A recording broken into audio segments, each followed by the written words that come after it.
जे कि आमर बसुधा टांकी पानी टांकी है पाइप पड़ी रास्ता खोला है रास्ता कि मरामती है नहीं पानी भी बुंदे आसार ना 26 लाख टंकार पानी टांकी है आज पर्यटन अवहेलित हो पड़ी पानी टोपे भी आसुना कि पानी मोटर भी चलियार ना आप देखिए आप न्यूज चैनल जाए देखा आप कर्तव्य देखा कथा कि न्यूज चैनल कौन न्यूज चैनल यार देखो ना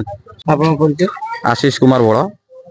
पंचायत है परसरा गाँव है परसरा केमती कौन कैंपिंग चलची कैंपिंग सर बहुत बढ़िया चलती टीटू भाई आम पूरा घर घर डोर डोर बुलिकी कैंपिंग कर बहुत बढ़िया फ्लोर होची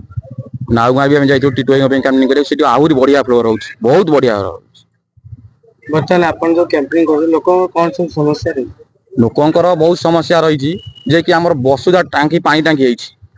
पाइप पड़ी रास्ता खोला है रास्ता कि मरामती है नहीं पानी भी बुंदे आसार ना 26 लाख टंकार पानी टांकी है आज पर्यटन अवहेलित हो पड़ी पानी टोपे भी आसुना कि पानी मोटर भी चलियार ना आप देखिए आप न्यूज चैनल जाए देखा आप कर्तव्य देखा कथा कि न्यूज चैनल कौन न्यूज चैनल यार देखो ना